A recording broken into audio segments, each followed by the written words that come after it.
Hi, thanks for taking advantage of the TDA Perks course series. These courses are offered in conjunction with the 2021 TDA meeting. Our course today, The Truth About Patient Monitors, with Rose Dodson, who is the president and founder of Sedation Resource. Rose is an innovator and an entrepreneur with 20 plus years of business leadership. She's experienced in all aspects of business formation, operation, finance, and management. She's an effective communicator, visionary product developer, and equipment specialist. Rose has a degree in business leadership and management and a bachelor's of science in business administration. Thanks for being with us, Rose. We appreciate it. Thank you, Josh, and welcome everyone. It's my pleasure to be able to share with you about a topic that's truly my passion, patient monitoring for sedation. I've been at this now for nearly 20 years. I am not sure how that's even possible. But anyway, around the turn of the century, I was an independent rep for Welch Allyn monitors, and a few years later, I started Sedation Resource. We went on to become a top distributor for Criticare Systems. You may have heard of that company, and that was before their bankruptcy happened a few years ago. But in the meantime, we've established ourselves with monitoring companies such as Nonin, Eden, Mindray, and we had the opportunity to evaluate several other companies to find out what works and what doesn't in the dental market. So our goal today is to share with you what we've learned from our experience about monitors, what you need, what you might want, and what's actually available. So we want to make sure that your next monitor meets the regulations and the needs of your practice. So we're going to cover monitoring and documentation. What are the requirements according to Texas?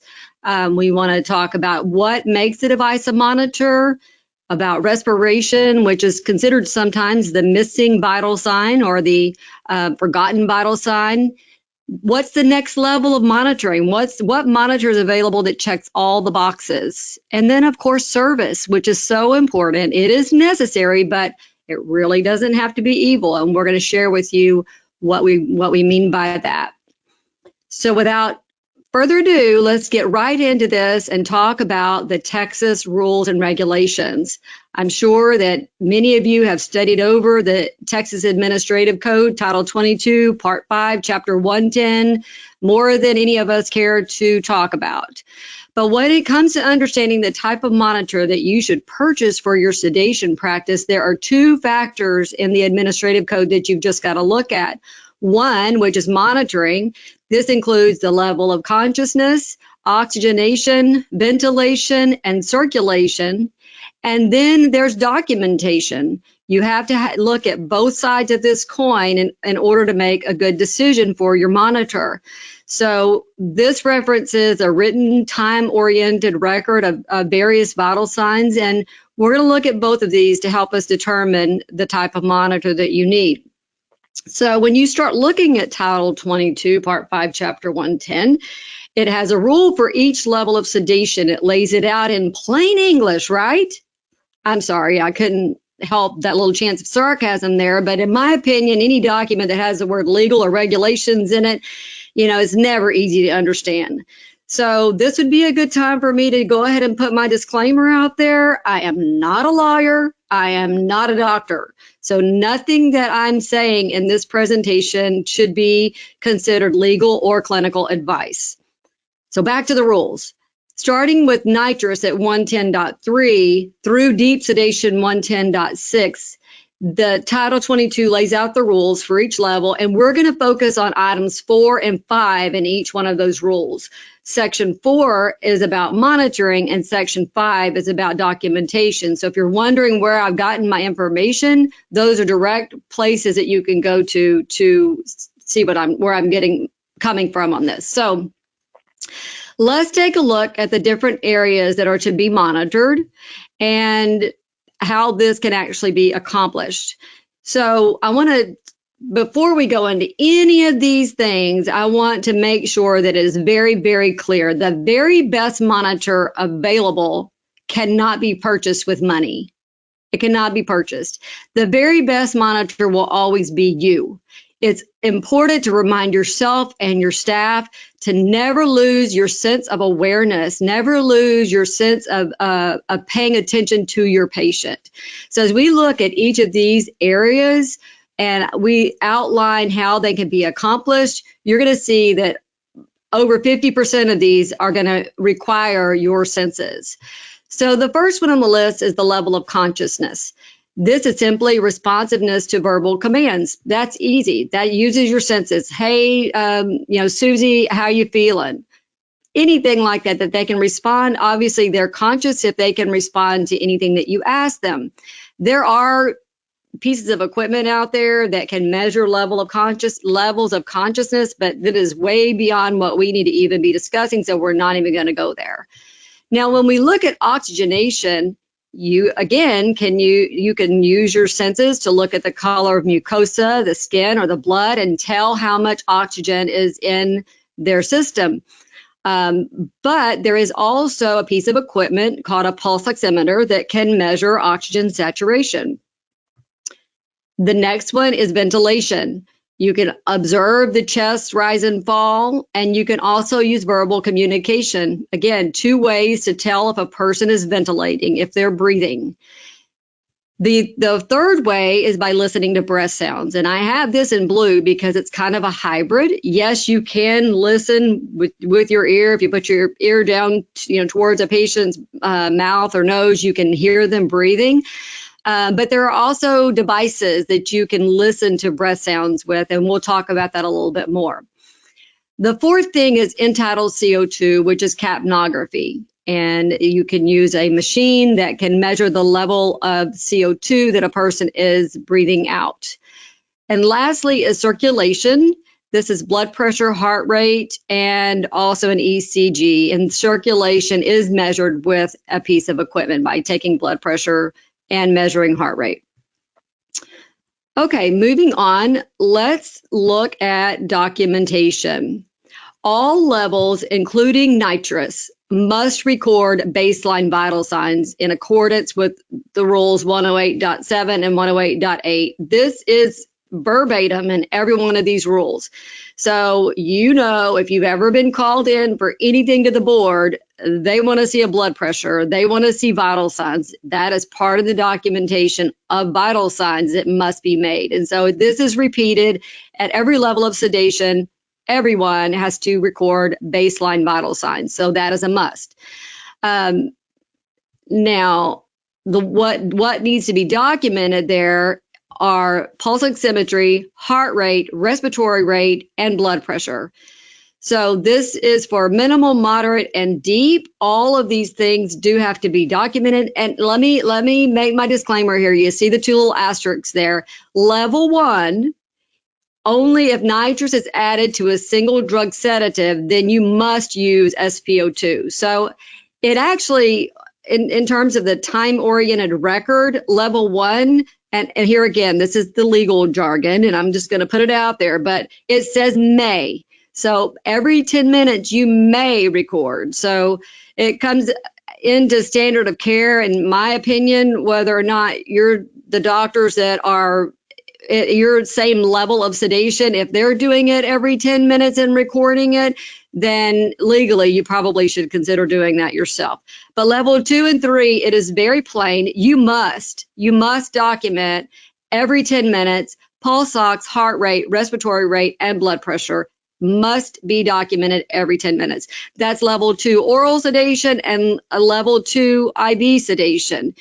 Level 2 is oral sedation and level 3 is IV moderate. So whether you're doing moderate sedation oral or moderate sedation IV, every 10 minutes. And then level 4, which is deep sedation, must be every 5 minutes. But all 4 of these things have to be documented.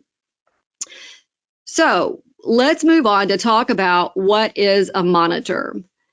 It's a pretty simple question, but as a noun, a monitor is a device used for observing, checking, or keeping a continuous record of something.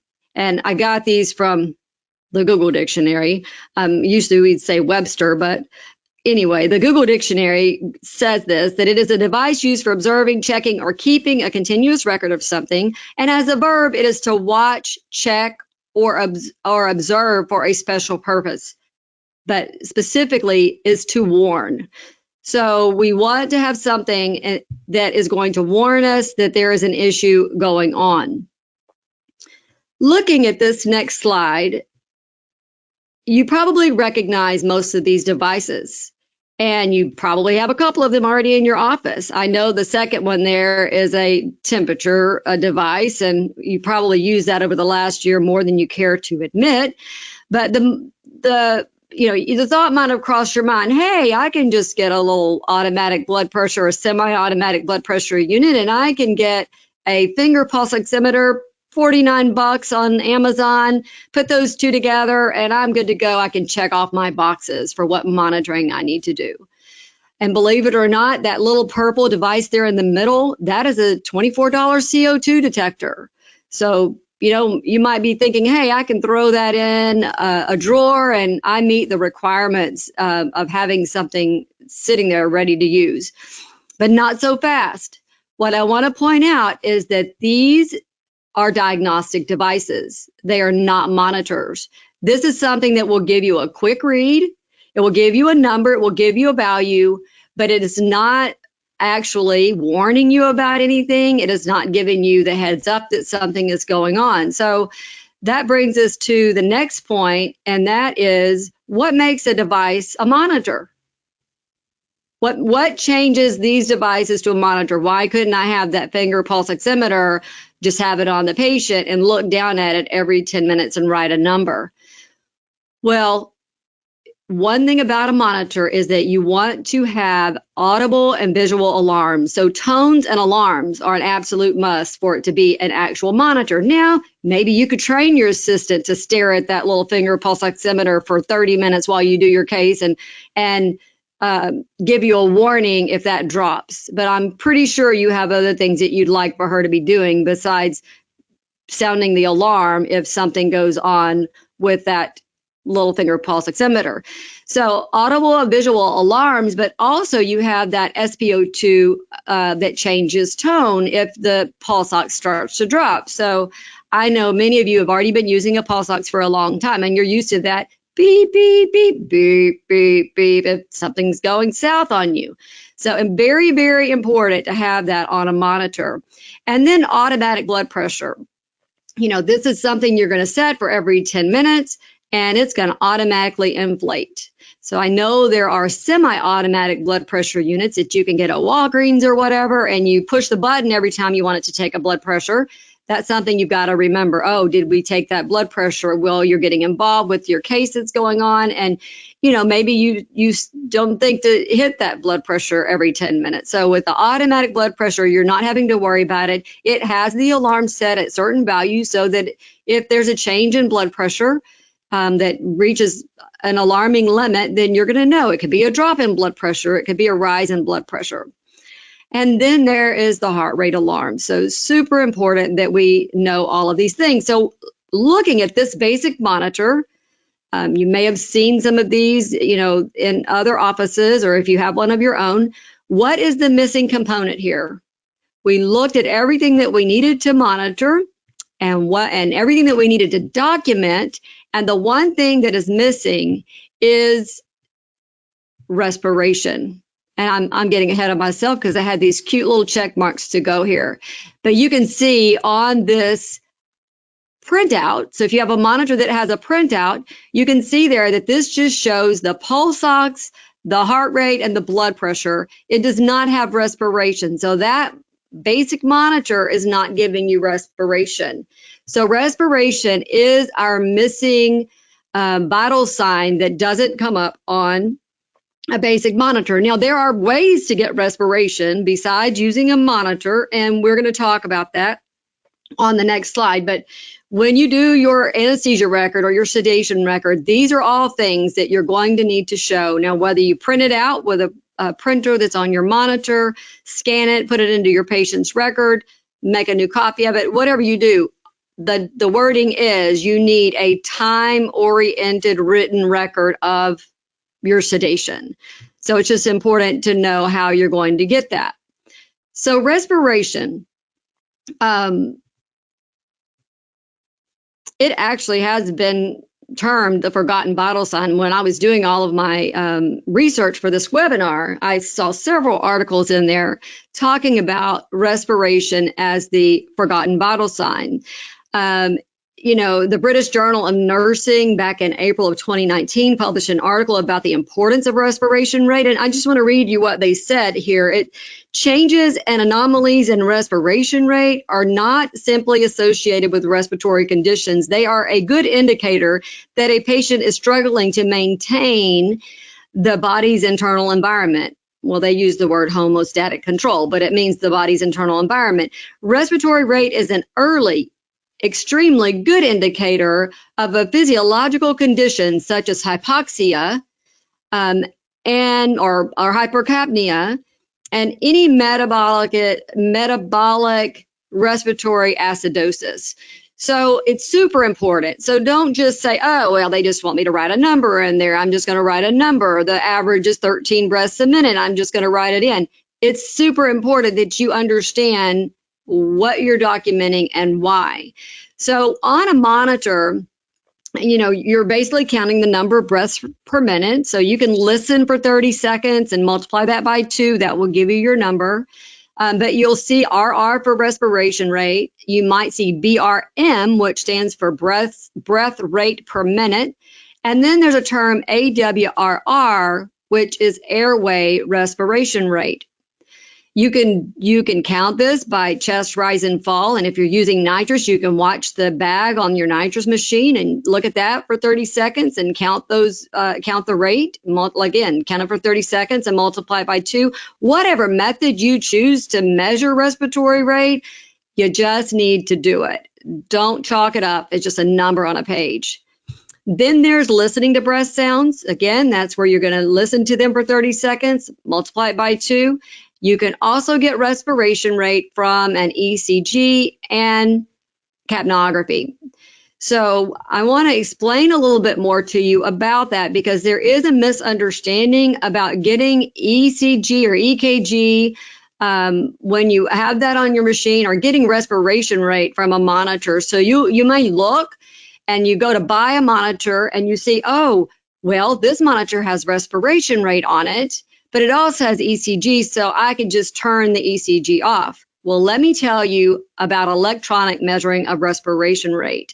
And I'm not trying to talk you into ECG or out of ECG. I just want to explain to you how it works so that you can make your best decision.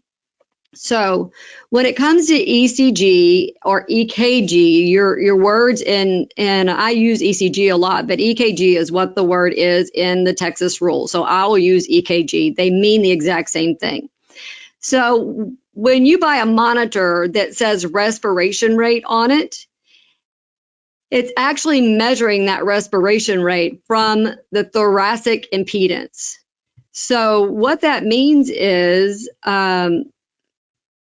thoracic impedance is basically measuring across the ribs of the chest to get the rise and fall of the chest. It's got a calculation there that's giving you the respiration rate. Now, for the most part, again, if you buy a monitor that says respiration rate on it, it will be coming from the ECG unless it has CO2. We'll get to that in a second. So my point here is, if you are going to measure respiration rate off of an ECG, if you have a patient that's moving around, you're going to get a lot of alarms. So just understand that. You can do it, but be prepared to deal with alarms. So if you're getting alarms and you're like, oh, this monitor's a piece of crap, I keep getting alarms all the time, and I know the patient's fine, but I'm getting alarms, blah, blah, blah, blah. Well, you need to understand that you're trying to get respiration rate off of those ECG leads, and you're probably getting alarms because even in the user manual of most of these monitors, it says RESP monitoring is not recommended to be used on patients who are very active, as this can cause false alarms. So if your patient is totally, being still and they're, comfortably sedated to a point where they're not moving around a lot, then you're probably fine. But if your patient's more awake and alert, you're just kind of minimally sedated, then you're going to get those alarms. Perfectly fine to monitor it that way, but just understand what your monitor is doing. Again, another thing is some people like to try to use wrist clamps with an ECG machine. If you have a machine that doesn't have CO2 on it and you're trying to measure respiration rate and you put it on their wrist, Hello, it's not going to measure the chest impedance. Just saying. So just be aware of what your monitor is doing and what you're trying to accomplish with that monitor. Now, if you have end-tidal CO2 on your monitor, then it will measure the respiration rate from the airway. So you're getting an airway respiration rate. So when you look at the area of your monitor that's giving you the numbers for the CO2 value, you'll look right beside that and you'll see AWRR. That is your airway respiration rate. So that's where you would find that number to put into your chart. Now, if you're using nitrous, there's ways to adapt your hood to use CO2. You can also use it with a cannula that's sampling one side and then the other. So some of these things deserve an entire ongoing discussion, and we're not going to cover all the nuances of each one today. I do have another presentation that we can do at another time that goes into more detail. But for today, suffice it to say that you can measure respiration rate with end-tidal CO2. And then the next thing is that hybrid approach that I was talking about to listening to breath sounds. You'll see on this patient that they have a bell or a bell at the pretracheal notch there, and that is picking up the breath sounds of this patient. And in this case, the doctor has a Bluetooth headset on, and he's listening to this patient breathing breath by breath. And so you can actually count their breathing by listening for 30 seconds. Okay, they breathe 6 times in 30 seconds. Their breath rate per minute is 12. So that is just another way for you to quickly listen and get your respiration rate. Okay, now let's look at what type of monitors that you can get to meet all of these different criteria. So you'll look there at the very top and you have the basic monitor, and that's going to give you blood pressure, pulse ox, and heart rate. So that NIBP, if you are wondering why that's always NIBP and not just BP, that stands for non-invasive blood pressure. So on some monitors, you can actually do invasive blood pressure, but obviously we're not going to do that. This is just your standard non-invasive blood pressure. So that's your basic monitor. The second one adds on ECG and respiration rate. So I put those together because you need to understand you cannot do respiration rate on this monitor unless you are also using the ECG. So one does not happen without the other. You have to have those together. So if you buy a monitor, again, that doesn't have, or you say, well, I'm going to get this monitor, but I'm not going to use the ECG. I just want the respiration rate. That's not going to happen. You're going to have to use the ECG in order to get the respiration rate. I know I sound like a broken record, but I just want to get that point across. I've just had people that have bought monitors and then they're disappointed because I didn't really want to do ECG. That's just, too much of a hassle. Well, I'm sorry about that, but this is the way monitors work. Now, lastly, you'll see that you can add on the CO2 to the monitor. In this case, if you didn't want to use the ECG, you could turn the ECG off, and then you could just be monitoring the respiration rate through the CO2, which would be that airway respiration rate. You would be able to do that. So you can disable ECG respiration and get your CO2 and also accomplish your respiration rate. All right, now, just to show you a couple of things here. Boy, that picture turned out blurrier than I thought it would be, but anyway, you can see that top picture is very clear. The monitor doesn't show that blurry. So this shows you the IM3, the basic vital signs monitor. If you're looking to upgrade your monitor, maybe you currently have an older version of a vital signs monitor, or you're thinking, man, this would be nice just to get the vital signs, put it on a roll stand, keep it at the front of the room, get the vital signs when they come in. This is a really good unit. It has blood pressure, pulse ox, heart rate, and a printer. It's touchscreen. It makes it like using your iPad. It's super, super easy. And then let's look at the next level of monitoring. This is the X series monitors that check all the boxes. it's going to do all of your measuring if you get it fully with the CO2. It's slimline design, updated. It will print to actually a network printer. So that's kind of nice. It does come with a printer, and then it will also print horizontally on your regular printout because it won't take up a lot of space. So if you wanted to scan that into your record, you could.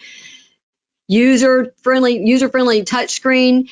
And also there is a central monitoring station light electronic record that is an option for that. So these are some newer monitors that you might consider. I know a lot of people are calling right now. They're saying, man, it's time to update my monitor. It's not working, or they're just ready for something new.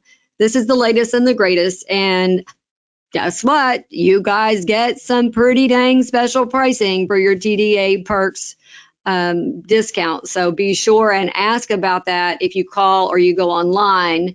Make sure you're taking advantage of that. Don't just look at the price online and say, oh my, that's way too expensive, because you can save like, I don't know, $500 to $700 with your TDA perks discount. Service. This is necessary, but not evil. And I say that tongue in cheek, I guess, but not really, because eventually, at some point, you're going to need help with your monitor. You're going to need to know how to operate it, or you might have a problem that you have to send it in for repair. We only work with companies that will work with our customers in the very best way possible and not gouge them for after warranty maintenance and after warranty service. So you will find that our team is responsive, quick, friendly. We have loaners available if you have to send your monitor in for some sort of repair, warranty or out of warranty, it doesn't matter. We'll work with you to get a loaner. And again, the service is reasonable. I love this picture. We just did this picture recently. This is our team at Sedation Resource. Many of you may have talked to us on the phone before and just never had a face with a name. And we always want to be responsive to your call. So we are here to help. We're not just an online store, although we do have an online presence. If you want to place your order online, then you definitely can do that. But we are here to help you. So be sure and give us a call with any of your questions related to monitors or other things. If you haven't gotten your catalog yet, be sure and call and request a catalog. We are starting a new program where you can schedule time for if you want to discuss about a monitor or your needs for a monitor. We're going to be launching a calendar program where you can just go in and schedule time that works for you and your busy schedule. But we really do take customer service very seriously. So I hope you've enjoyed this presentation. And if there's anything that questions you have, shoot us an email and give us a call. Thank you. Thank you so much, Rose, and thanks everyone for being with us and tuning into our series here. Keep a lookout for more courses that we'll be offering. I know it's a tough year and we can't all be in San Antonio, but we do appreciate your time, Rose, and again, appreciate everyone for being here. You can find out more about Sedation Resource too at tdaperks.com. Thanks again, Rose. Did you have anything else to add? No, I mean, I feel like there's so much more that I wanted to talk about, but I didn't want to overwhelm in this video. So we'll definitely revisit another time and maybe go into some more details about accessories and things that are available. And that's for another video, though. Yeah, that's right. Well, Rose, we appreciate you taking the time to record this with us and present this information. And Rose is always providing webinars for us, so we appreciate her expertise. Everyone, take care and have a great day.